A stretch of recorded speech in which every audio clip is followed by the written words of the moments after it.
Hey guys, this just in. The first early access wipe for Dark and Darker has been announced, and it will be held on Monday, 8/28/2023 in the United States.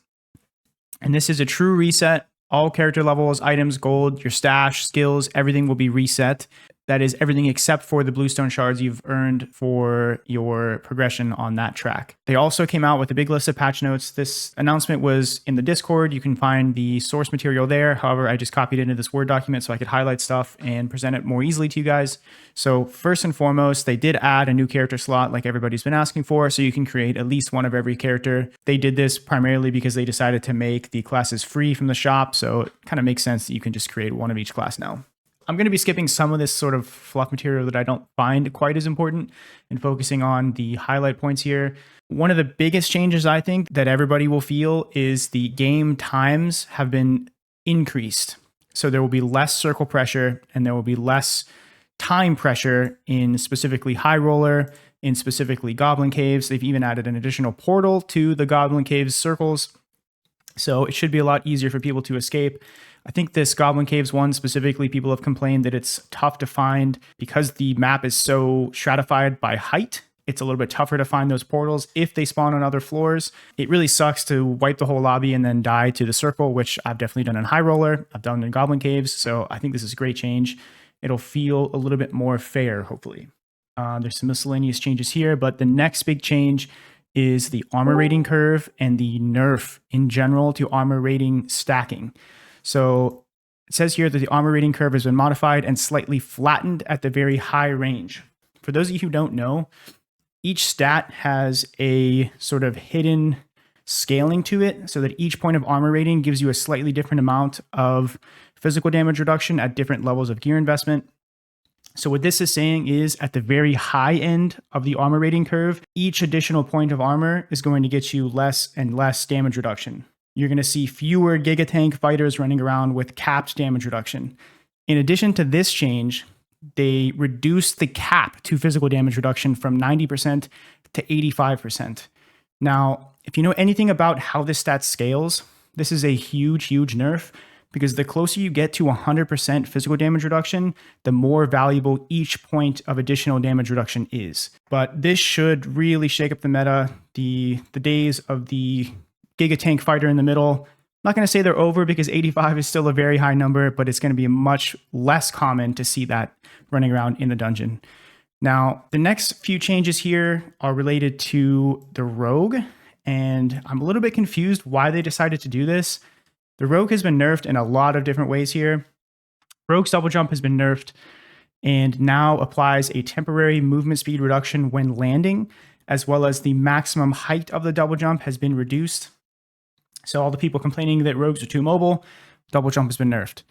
Now, Rogue's weak point attack has also been nerfed. Instead of reducing physical damage reduction, it now reduces the target's armor rating.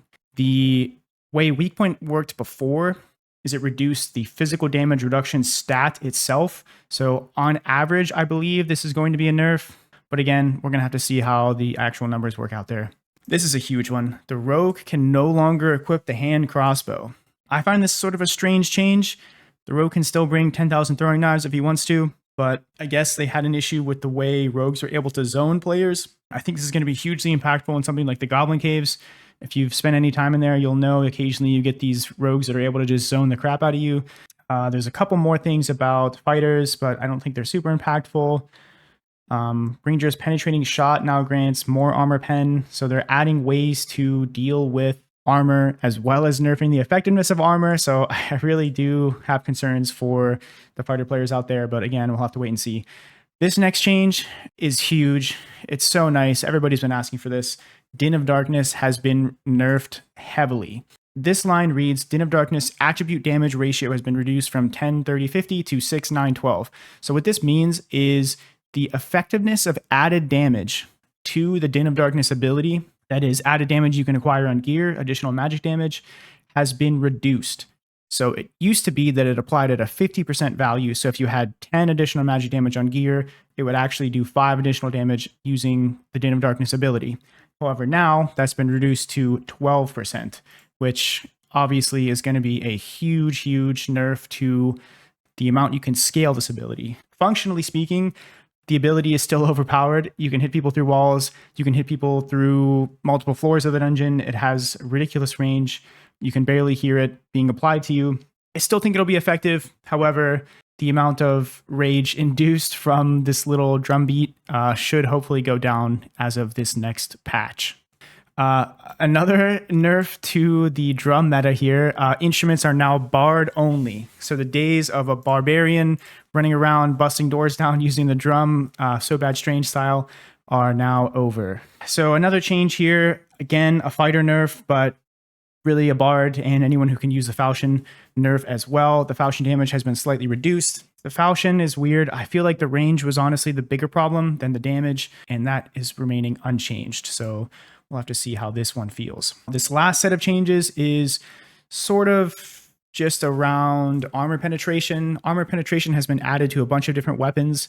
They have nerfed the fighter in many ways now. Not only have they reduced the effectiveness of armor, but they're adding ways that other players can access armor penetration that weren't there before. So all crossbows now have some amount of armor penetration. Seems like the bigger the crossbow, the more armor pen there is. Same thing with maces and morning stars. They've had an armor penetration value added to them as well. And you Warmaul Chad barbarians are going to have a better day as well, running up to the frontline fighter and winning that duel. Last two changes here. Magic Staff now has additional magic damage. No one cares. Reduce base projectile damage, reduction values for plate armors. Again, just another fighter nerf. Fighters are big sad this patch. Now, the big takeaways here, just to recap, in my opinion, these are the biggest changes coming out of this recent set of patch notes. The match times should feel longer, and there should be less pressure to escape at the end in the final circle. I think that's a positive change. I felt a little frustrated personally in High Roller when you couldn't find a portal because everybody just played like little rats. Fighters nerfed big, rogues nerfed pretty big, and Din of Darkness was nerfed very big as well. I, for one, am really excited for this next wipe. I think these are positive changes overall. I do feel a little bad for rogues and fighters. However, it's early access. We're shaking up the meta. Let's see how it turns out. Let me know what you guys think down in the comments. And